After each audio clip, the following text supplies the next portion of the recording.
الحمد لله رب العالمين والصلاة والسلام على شمس الهداية واليقين وعلى آله وأصحابه الصادقين أما بعد فأعوذ بالله من الشيطان الرجيم بسم الله الرحمن الرحيم ولا تهنوا ولا تحزنوا وأنتم الأعلون إن كنتم مؤمنين ولكن حضرت صدر معزز اساتذہ کرام اور مشیر قاسمی کے ابو الملالا بزم سجاد کے اس تاریخی اجلاس میں مجھے جس موضوع پر لطفشائی کی سعادت ملی ہے وہ سرزمین ہندوستان کی آواز ہے اور وقت کا ایک اہم سوال ہے کہ ہندوستان کے مسلمانوں کا مستقبل روشن کیسے ہو۔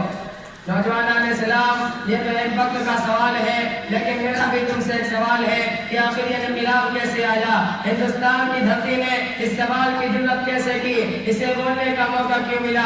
ہندوستان کی گلیوں میں یہ آواز کیوں گونجی؟ کیا ہندوستان کی سرزمین شاہان مغلیہ خلجی اور غوری کی 800 سالہ حکمرانی کو بھلا دیا؟ کیا اس بزم جنت نشان کو وہ دن یاد نہیں ہے جب وہ انگریزی سامراج کے چنگل میں سسک رہی تھی؟ اس کی غلامی کا طاق اور دنیا کی زنجیر میں جکڑی ہوئی تھی، اس کے عظمت و تقدس کو پامال کیا جا رہا تھا، امن و امان کا خاتمہ ہو چکا تھا۔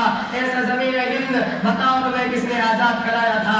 علم و حریت کو کس نے بلند کیا؟ تحریک آزادی کے بانی شیخ الہند علیہ الرحمہ کون ہے؟ مجاہد آزادی مولانا ابوالکلام آزاد علیہ الرحمہ کون ہے؟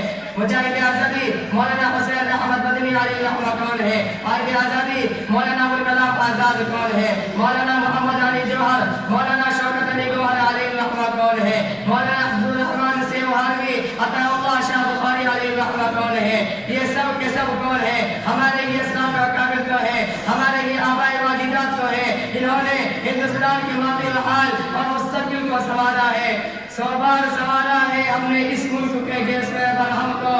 یہ اہل جنوب بتلائیں گے کیا ہم نے دیا ہے عالم کو؟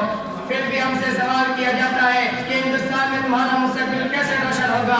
دور حاضر کے نوجوانوں، سرزمین ہند کی پکار سنو۔ ہاں مجھے یاد ہے تمہارے یہ اسلام کے مقامی نے ہمیں عزت و حرمت کا تاج پہنایا ہے، میری گردن سے تو غلامی کو اتارا ہے، تمہارے ہی آقاؤں نے ہمیں جنت نشان بنایا ہے، لال قلعہ کی عظمت دی ہے، قطب مینار کی بلندی عطا کی، تمہارے ہی شہنشاہوں نے ہمارے سینا بیوی کو تاج محل کے حسن جمال سے سنوارا ہے۔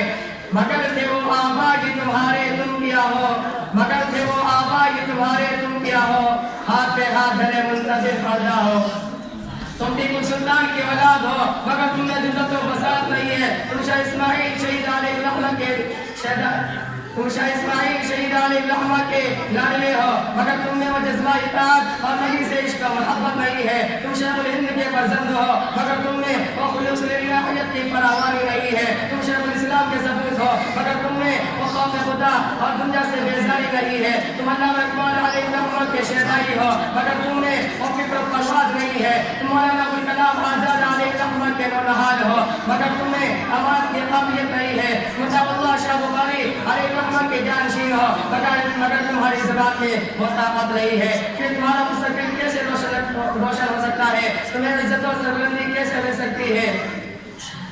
حکومت کا تخت و تاج تمہارے قدموں میں کیسے آ سکتا ہے؟ مسلمانوں، تم نے اپنے ماضی کو بلا دیا، تم نے اپنے عقائد و جہاں سید الکونین صلی اللہ علیہ وسلم کے عصمہ حسنہ کو بالا طاق پر رکھ دیا، فاروق اعظم اور خالد بن ولید رضی اللہ عنہ کے طریقہ کار کو چھوڑ دیا، تم نے صلاح الدین ایوبی اور ٹیپو سلطان علیہ الرحمہ کی تاریخ کو بلا دیا، مولانا حسین احمد مدنی اور عبد اللہ سندھی علیہ الرحمہ کی للکار کو پسے پشت ڈال دیا، تم نے سیرات مالکہ کی فریاد پر غور نہیں کیا، پھر تمہارا مستقبل کیسے روشن ہو سکتا ہے؟ برادران اسلام، آپ اسلامی تاریخ کا مطالعہ کیجئے کہ اس کے اعلیٰ کو کنگال کر دیے، وہ کون سی طاقت تھی جس نے صحرائے عرب میں ہلچل مچا دی تھی؟ وہ کون سا اصول تھا جس نے ضلالت و جہالت اور شرک و کفر کے ہتھیاروں میں سعادت و ہدایت کا چراغ روشن کیا تھا؟ وہ کون سا دستور تھا جس نے عرب کے مظلوموں کو جمع ہدایت بنا دیا اور انہیں کیسر و کیسرا کے تخت و تاج کا مالک بنا دیا؟ وہ کون سا نسخہ کیمیا تھا جس نے صحابہ کرام کو دنیا کا قائد و رہبر بنا کر امامت و قیادت اور حکومت و سیاست کے میدان کا پیش سوار بنا دیا؟ وہ کون سی طاقت تھی جس نے مٹھی میں مسلمانوں کو ہزاروں پر اور ہزاروں پر لاکھوں پر فتح اور نصرت عطا کیا تھا، جن کے صدا تکبیر سے دشت و جبل بھی گونج اٹھے تھے، جنہیں دیکھ کر سمندروں نے بھی راستہ دیا، صحرا جنگل کے درندوں نے بھی راستہ چھوڑ دیا. اقبال مرحوم نے کیا ہے تو کہا ہے دشت تو دشت ہے دریا بھی نہ چھوڑے ہم نے, دشت تو دشت ہے دریا بھی نہ چھوڑے ہم نے, بحر ظلمات میں دوڑا دیے گھوڑے ہم نے. ملت اسلامیہ کے نوجوانوں, وہ ایمان کی طاقت تھی, وہ آسمانی قانون تھا, وہ ربانی دستور تھا, وہ قرآن کی اطاعت اور رسول کی فرمانبرداری کا کرشمہ تھا. آپ رسول اکرم صلی اللہ علیہ وسلم کے صحابہ رضی اللہ عنہ کی زندگی کا ایک ایک لمحہ مطالعہ کیجیے تو معلوم ہوگا کہ ان کی زندگی قرآن و حدیث سے عبارت تھی. ایمان کامل اور توحید خالص سے ان کا دل معمور تھا. انابت اللہ ان کا شیوا تھا. رسول کی اطاعت ہی ان کی زندگی کا اصل سرمایہ تھا. اسی حقیقت کو آشکارا کرتے ہوئے علامہ اقبال نے کہا تھا, یہ سحر جو کبھی پڑتا ہے کبھی ہے یہ روز, نہیں معلوم ہوتی ہے کہاں سے پیدا. وہ سحر جس سے لرزتا ہے شبستان وجود, ہوتی ہے بندہ مومن کی ادا سے پیدا. وآخر دعوانا الحمدللہ رب العالمین. ليكن يومك للشعب مدادا, ليكن حبك للأرض مداد.